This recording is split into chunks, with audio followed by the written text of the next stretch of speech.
Amém, amém, meus irmãos. Nós estamos numa série de reflexões, por ser o mês de janeiro, com o tema de resoluções. E pensando em resoluções não tão comuns para um novo ano. É natural, não está errado. A gente toma resoluções sobre nossa vida financeira, a gente toma resoluções para conquistar um patrimônio, para conquistar um objetivo de vida. É muito comum esse tipo de resolução. É comum até mesmo resoluções que envolvem diretamente a família, que envolvem diretamente pessoas próximas a nós. Mas temos pensado em resoluções que vão além destas, que são boas, que são corretas, mas que não são tão comuns. E hoje eu gostaria de pensar com os irmãos sobre a resolução de ser simples. Essa é a resolução que eu mais gosto.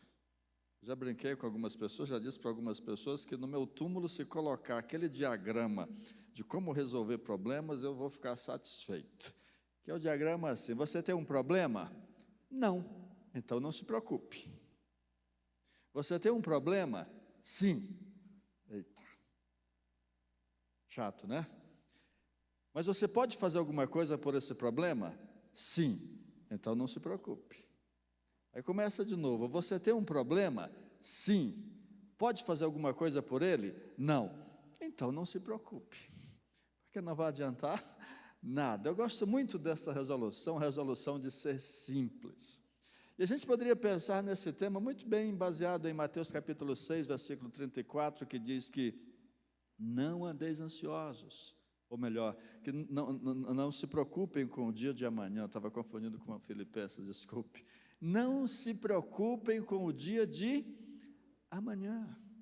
Não é no sentido de irresponsabilidade, mas é no sentido pleno da palavra. Não se preocupe, não se ocupe hoje com o que vai acontecer amanhã. Raciocine, seja racional, seja tranquilo em relação a isso. Eu lembro muito bem de dois momentos da nossa vida, eu e Karene, no nosso casamento, Lucas ainda não tinha nascido, em que a gente viveu isso. Nossa primeira casinha, financiada pela Caixa Econômica, programa do governo, aquela coisa toda. E nós atrasamos algumas prestações. Eu lembro bem e cito isso, porque a preocupação não resolve nada. A gente teve até dificuldades de saúde. A dona Alcione chegou a adoecer. As pessoas pensavam que era uma série de coisas, mas era aquele medo da gente perder a nossa casinha.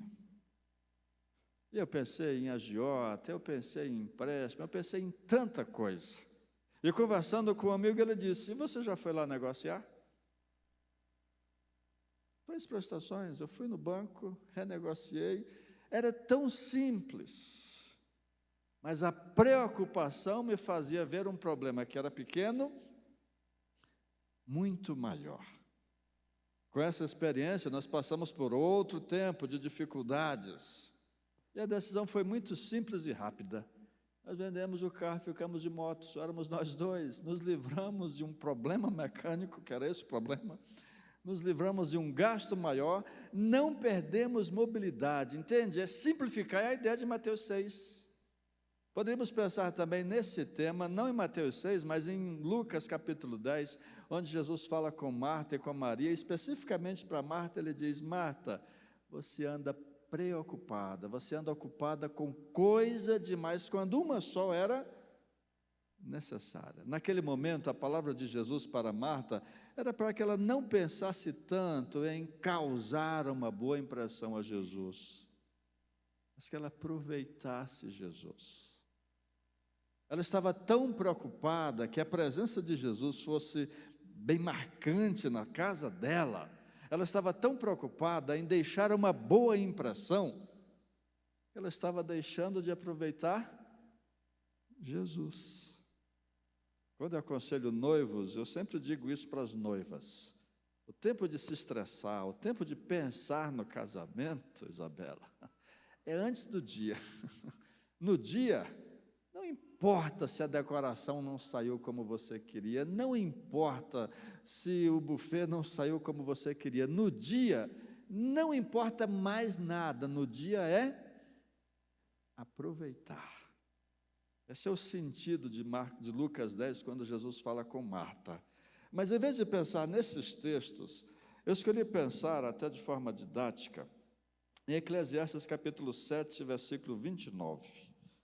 Porque nós temos insistido com a igreja que nós somos a geração do podcast. A geração que a gente vai ler a Bíblia aqui. A gente não está, muitos de nós não está folheando a Bíblia agora. Meio que dizendo, o que o pastor falar a gente acredita. O que ele citar a gente acredita. Mas nós precisamos voltar a ler e riscar a Bíblia para a gente não ser levado só pelo que ouve, a gente confirmar, a gente examinar se tudo aquilo que está sendo falado é correto, tem base, não só o podcast, não só a pregação, não só a palavra.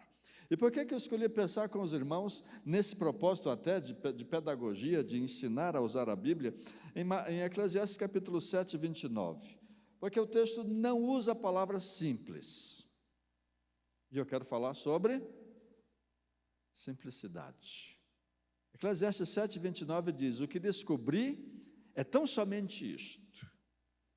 O autor de Eclesiastes, que provavelmente foi Salomão, ele fez o seu TCC, ele fez a sua pesquisa de campo, ele enviou Google Forms para muita gente, enfim, ele olhou o mundo, fez uma pesquisa e concluiu algumas coisas. Tem inclusive uns textos, o versículo 28, é até muito forte, porque ele meio que fala mal das mulheres, mas é naquela pesquisa dele que ele está procurando pessoas justas, pessoas boas. Ele não está dizendo que não há mulheres justas, mulheres boas. Pelo contrário, a Bíblia é muito clara em falar do valor da mulher. A Bíblia não tem nada de misoginia, a Bíblia não tem nada desse pensamento de inferioridade em relação à mulher.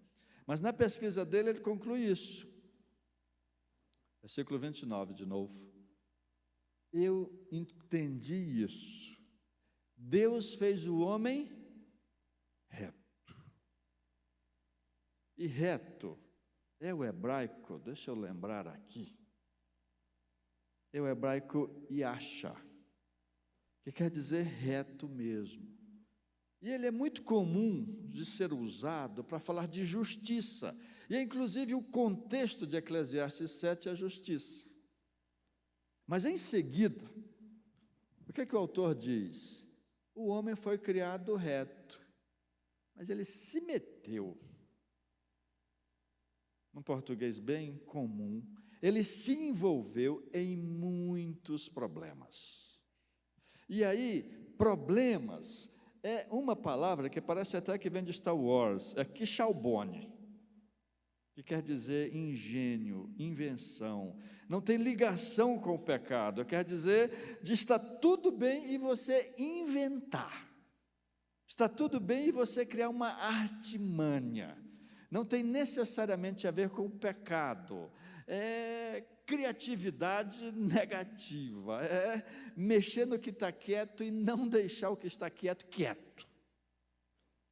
Então, embora o contexto seja de traduzir yasha como reto, o outro, Kishalbone, a intenção não é de pecado, a intenção é de problemas. Por isso, uma excelente tradução em português é a Nova Tradução na linguagem de hoje. Coloca para a gente o mesmo texto, mas na Nova Tradução na linguagem de hoje. Tudo que aprendi, Salomão diz, se resume nisto. Deus nos fez simples e direitos. Mas nós complicamos tudo. Deus nos fez, e essa tradução é a que eu vou preferir, porque reto aí não tem tanto a ver com justiça, reto aí tem mais o oposto de complicação, embora o contexto seja de justiça, eu vou preferir que a gente fique com essa tradução. E lembra que eu falei de ser didático? Para que você entenda por que uma palavra pode ser traduzida de diversas formas até. O que o autor de Eclesiastes está nos dizendo é que, de fato, o pecado, de fato, é artimanhas. O O pecado é aquilo que envolve a vida oculta. O pecado é aquilo que envolve decisões baseadas no medo. O pecado é aquilo que envolve decisões que são tomadas no ter mais. A gente está acompanhando as notícias de um crime cometido em Barueri, em São Paulo, envolvendo 3 médicos. Uma discussão sobre programas, uma discussão financeira, leva a que um deles é esboveteado por outro, e ele volta e mata 2. Essa é a ideia de Eclesiastes 7. Era para ser tão simples. É um contrato, é um negócio, é relacionamento para ser resolvido de outra forma, mas é resolvido na violência que termina com um matando 2. O pecado é isto. Essa é a conclusão do autor de Eclesiastes, que não é necessariamente ligada com a simplicidade, mas o pecado é isto, é a gente criar artimanhas, a gente viver numa vida oculta, e a gente viver em decisões que são baseadas no medo, e a gente não viver aquelas 3 coisinhas que são básicas da vida. A gente devia viver uma vida que não tem nada para esconder. A gente devia viver uma vida que não tem nada para provar para ninguém. A gente devia viver uma vida que não tem nada para temer. A vida deveria ser simples, muito simples. Nos exemplos que citei no início da nossa vida particular, eu gosto muito de citar, e vou citar aqui novamente, talvez a 10ª vez ou mais de 10 vezes, o testemunho do irmão Martim, que me liga, naquele tempo não tinha WhatsApp, para dizer: pastor, eu estou tão alegre, eu bati a Kombi. Lembra da história? O irmão Martim, com seus 12 anos de idade, teve que criar seus irmãos mais novos, trabalhando duro na roça, o mês todo, comendo arroz com manga, arroz com mamão, que era o que tinha. E uma vez por mês ele conseguia comprar uma proteína. Agora o irmão Martim está numa cidade grande, tem uma Kombi. Essa Kombi ele trabalha fazendo molduras de gesso, fazendo reboco de gesso, fazendo forro de gesso. Ele tem 4 gesseiros trabalhando para ele, e naquela tarde ele bate a Kombi. Mas com o pensamento de vida simples, com o pensamento de não ter nada escondido, com o pensamento de aproveitar a vida, ele me liga e diz: pastor, eu estou tão contente, porque eu nunca imaginei que eu ia ter uma Kombi para bater. Eu estou com um problema que, na verdade, é consequência do ter. Eu não estou triste, eu não estou zangado, eu não estou complicando. Eu só bati a Kombi porque eu tenho. Quando eu era adolescente, jovem, morava na cidade de Oeiras, no Piauí, nunca eu ia bater uma Kombi. Problemas que às vezes só existem porque a gente tem. É um pensamento de ser simples. Mas é o pensamento também que a gente devia pensar no casamento, a ideia que a gente devia pensar no casamento, por exemplo, de simplificar, de não criar artimanhas, não criar engenhosidades no casamento. Sabe qual é a coisa que a gente mais cria no casamento, mais engenhosa no casamento? É que amar é adivinhar. A Franciele espera que o Lucas adivinhe por que ela está triste. Ela fica calada, emburrada, pensando: ele vai ter que perceber por que eu estou assim, e vai ter que descobrir por que eu estou assim. A mesma coisa o Lucas. Entende? Uma coisa tão simples, um exemplo tão simples, mas é um exemplo prático de Eclesiastes 7:29. Era para tudo ser fácil e simples. A gente aqui complica tudo, como nesse exemplo, espera que o outro adivinhe. A gente esquece de comunicar, esquece de ser claro, esquece de tornar as coisas muito, muito mais simples.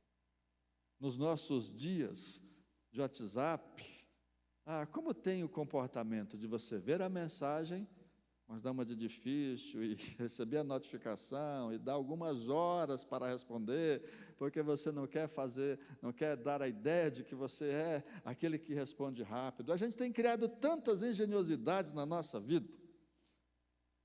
A gente foi visitar o Alhambra, eu e Karen.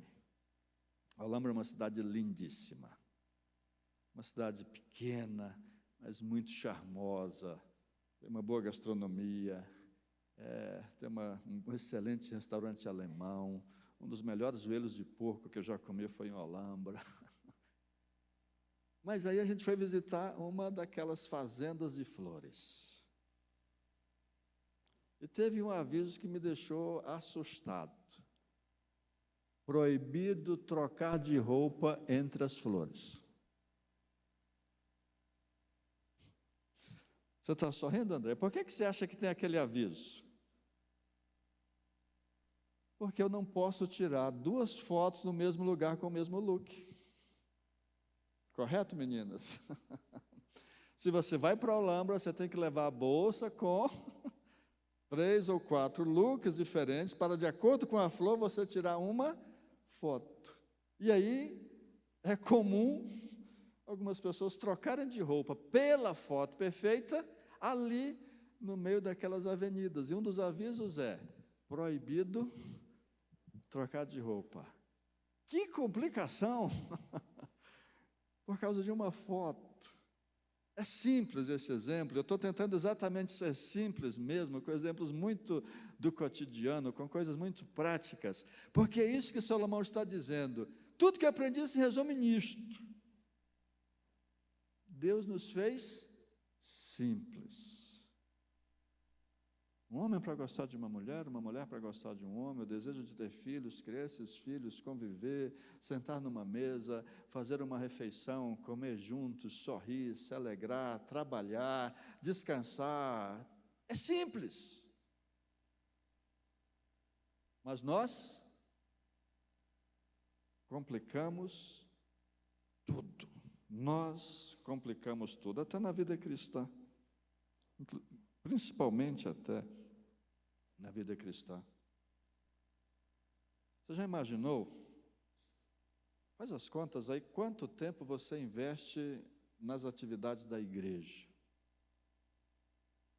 Ser crente nos nossos dias, ser crente nessa igreja, inclusive, não é muito fácil. Você tem, se você é homem, por exemplo, você tem culto terça, tem culto quarta, tem reunião de pequeno grupo na quinta, deve haver alguma atividade no sábado e domingo 2 cultos. Não é difícil? Não é muita coisa? Não é simples, não. E o que isso traz de consequência? O que isso complica? A gente entra ano e sai ano e nem sempre faz novos discípulos. Nós estamos tão envolvidos com coisas da igreja, que nos esquecemos do principal, que era fazer discípulos. É uma boa aplicação disso que a gente está vendo em Eclesiastes 7:29. Tudo que aprendi se resume nisto. Deus nos fez simples e direitos, mas nós complicamos tudo. É interessante, eu sempre gosto de aplicar a palavra de Deus para os nossos dias. É interessante que o mundo está descobrindo isso. Se você é o que é chamado de geração baby boomer, que nasceu lá pela década de 40, 50, seu conceito de riqueza é dinheiro, ou terra, no conceito de Rio Verde, é ter terra. Mas há uns 10 anos atrás, ou talvez 20, você começou a questionar que dinheiro não é tudo. E os baby boomers começam a enfrentar problemas com seus filhos, porque seus filhos não sonham em ter tanto dinheiro. Porque seus filhos não estão sonhando em construir carreiras tão malucas quanto a sua. Não estão sonhando em trabalhar tanto quanto você trabalhou. E se você diz para eles que eles precisam se esforçar, seus filhos dizem: mas pai, o meu diz, eu não quero isso tudo. A vida é simples. Tão simples que se criou há cerca de 10 anos o conceito de que riqueza não é mais dinheiro. Riqueza é liberdade. De que adianta ter dinheiro se você não pode viajar quando quer? De que adianta ter dinheiro se você está preso àquilo que mantém o dinheiro? De que adianta ter tudo se você não tem liberdade? Mas de uns 2 anos para cá, tem se trabalhado mais com o conceito de que a verdadeira riqueza é paz. E o exemplo do crime de Barueri ilustra isso. 3 vidas por causa de um contrato. 3 vidas por causa do recurso de um contrato. No conceito moderno de riqueza, que ainda não está assimilado por todos, alguém teria dito: não vale a minha paz. Passei no melhor concurso, 40 mil de salário bruto. Hoje há pessoas que dizem: não vale a minha paz. É o pensamento de Eclesiastes 7. Deus nos fez simples e direitos. Nós é que complicamos com coisas que no final das contas não são importantes, no final das contas não são essenciais. Nós é que inventamos que não dá para tirar 3 fotos num campo de flores com a mesma roupa. Nós é que criamos a necessidade de levar uma mala como se fosse para 20 dias para uma viagem de 2 dias. Isso não é só sobre roupas, isso é um comportamento comum. Que Salomão olha e diz: não faz sentido. Há um grande livro atualmente, não é best-seller ainda, mas ele tem sido bastante divulgado, que o título do livro é simplesmente Essencialismo. Não necessariamente fazer menos, não necessariamente fazer mais em menos tempo, mas ter foco naquilo que importa. Ser simples seria isso, ter foco no que importa. Para Salomão, portanto, a ideia, Salomão como autor de Eclesiastes, a ideia é a mesma de Jesus. Não se preocupe com o dia de amanhã. É a mesma de Jesus para Marta. Marta, tem tanta coisa aqui nessa sala, mas só uma era necessária. Sim, isso não quer dizer que a gente não deva se esforçar por crescer, a gente não deva se esforçar por conquistar coisas, não deva ter objetivos de vida. Não, nada disso. Mas que a vida deve ser simples. E aí eu vou ficar devendo os créditos, mas eu queria que os meninos colocassem um teste de um livro. Eu sinto muito mesmo, eu não consegui achar a fonte do livro. Eu sei qual é o livro, mas não consegui encontrar, é um livro antigo. Eu não consegui encontrar, vou ficar devendo os créditos. Assim que eu encontrar, eu passo para vocês, por favor, perdoe. Mas faz esse teste junto comigo, para ver se a sua vida é simples. É desse livro, tá? Não é meu o teste. De 1 a 10, sendo que no laranja, o 1 é o pior resultado, é quanto mais essa afirmação é presente na sua vida, e o 5 é quanto menos essa afirmação é presente na sua vida, e no verdinho o 10 é quanto mais essa afirmação é presente na sua vida, e o 6 é quanto menos presente ela é na sua vida. Você está de que lado? Você está no lado laranja, estou insatisfeito e confuso, sem propósito, claro em meu coração, não encontrando tempo para Deus, frequentemente nervoso, sem alegria duradoura? A vida não vai estar simples se você está desse lado. Ou você pode afirmar que tem um sentido claro do propósito divino na sua vida, que você busca encontrar primeiro o reino de Deus e a sua justiça, que você pode afirmar que está cheio do Espírito de seus frutos, isso é prioridade? A sua vida está alinhada, ou a sua vida é o que Salomão disse, correr atrás do vento, cansaço, que não leva a lugar nenhum. Essa é uma área. Deus, vida espiritual. Segunda área, Você sente grande falta de tempo. Um dia de 24 horas não está sendo suficiente. Era bom se tivesse mais tempo. Você vive com o sentido de obrigação, escravidão, sob a tirania do urgente. Tirania do urgente é uma expressão que quer dizer que você nunca faz o que deveria fazer. Você sempre faz o que precisa fazer, o que aparece. Você não tem tempo para o que importa, você só tem tempo para resolver problemas. É assim que você está? Sinto uma grande falta de tempo, vivo com um sentido de obrigação e escravidão sob a tirania do urgente, sentindo que minha vida está desordenada e fora de controle, ou você está no verdinho, que é: sinto que tenho o tempo necessário. Vivo segundo prioridades divinas. E divinas não é tudo igreja, divina é família, divina é seu futuro, divina é sua saúde. Prioridade divina é o corpo, é a família, é o crescer. Vivo segundo prioridades divinas com o sentido de chamado e liberdade, harmonia e ordem. Aqui a ênfase é tempo. Primeira ênfase é um alinhamento com Deus. Segunda ênfase é um alinhamento de tempo. Simples. Terceiro, vivo sob pressão financeira, cativam o sentido agudo de falta de recursos.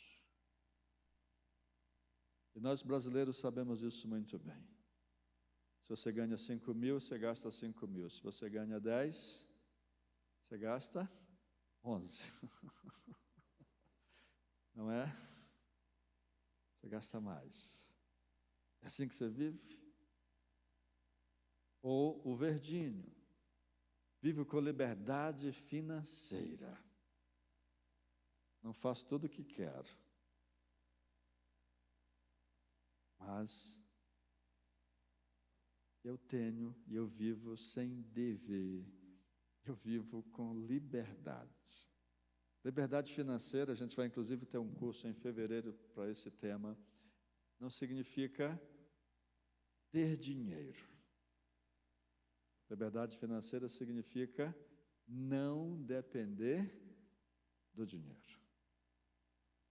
Vivo com liberdade financeira, sentindo-me contente, tendo o suficiente para viver e para ajudar a outros.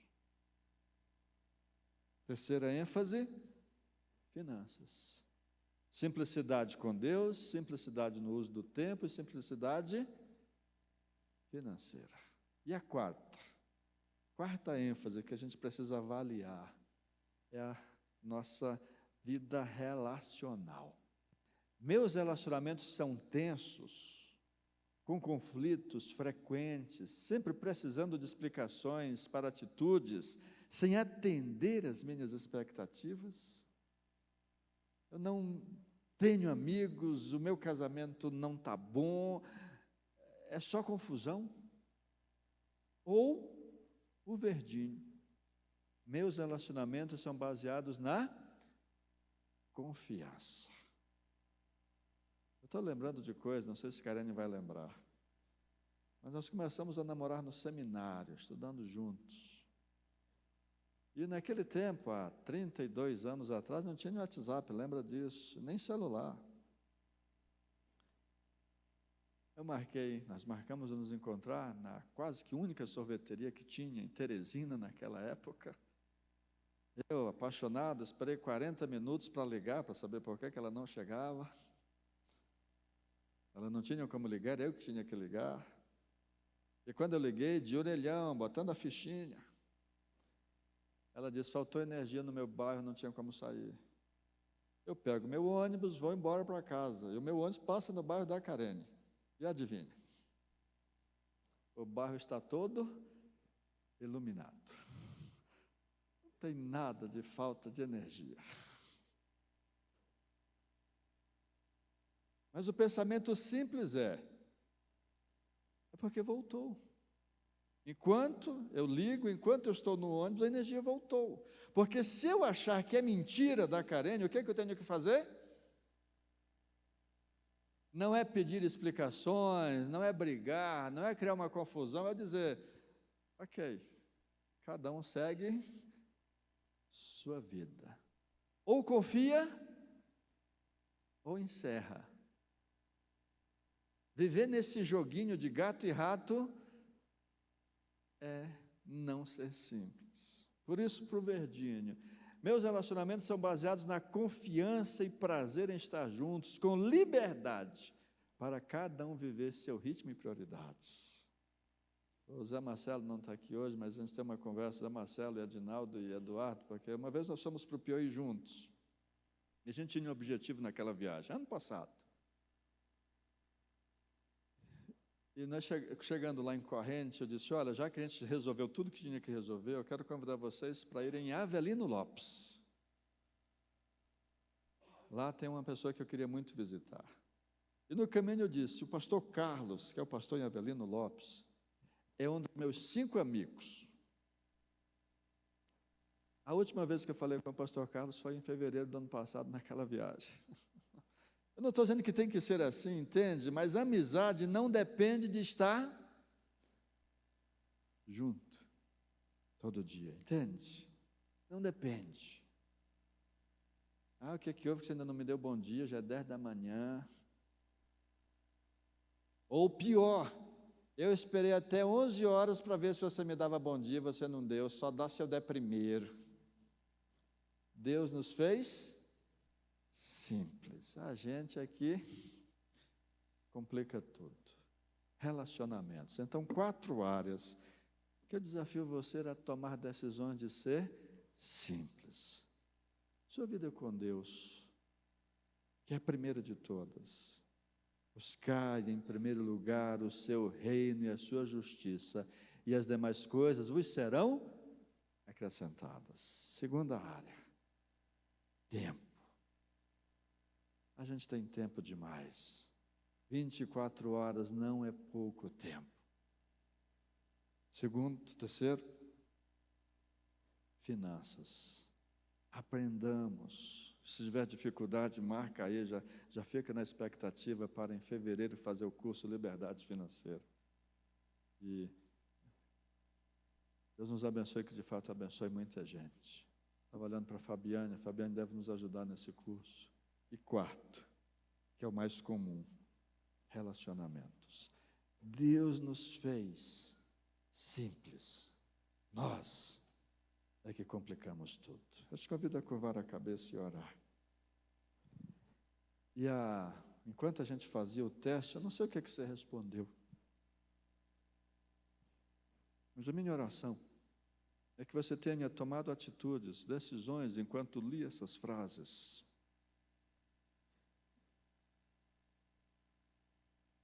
De ser simples. De não complicar. O que pode ser muito mais simples. Seu tempo de oração de manhã, se tiver um devocional ótimo, mas é a sua oração, é uma leitura bíblica. Você não pode falhar. Sua vida financeira, a gente consegue viver, sem um restaurante de R$300 o prato, a gente consegue viver. Fazendo comida em casa e vivendo muito mais. Inclusive, essa é uma grande tendência hoje, inclusive aqui em Rio Verde, eu tenho percebido, menos restaurante, mais casa. Comida mais gostosa, mais tempo de qualidade, sem música ruim, com amigos, mais tempo, mais barato. O próprio tempo. Priorizar o que é mais importante. Foco no que importa. E relacionamentos. Eu te convido a orar e pensar em quais dessas áreas você precisa simplificar. E nesse começo de ano, tomar a decisão de ser simples. Deus fez o homem simples, mas nós complicamos tudo. Eu te convido a tomar a decisão de não complicar, de não esperar pelo outro, mas de agir. Eu já contei o exemplo que a gente tem com a tia de Karene. Hoje não, mas quase todas as nossas senhas era 18 ou 12. A gente, de tanto mudar, perdemos isso. Hoje não tem mais, não adianta tentar uma senha nossa. Mas 18 ou 12 por quê? Porque era o aniversário dela. E raramente no dia 18 de dezembro a gente se lembrava da tia.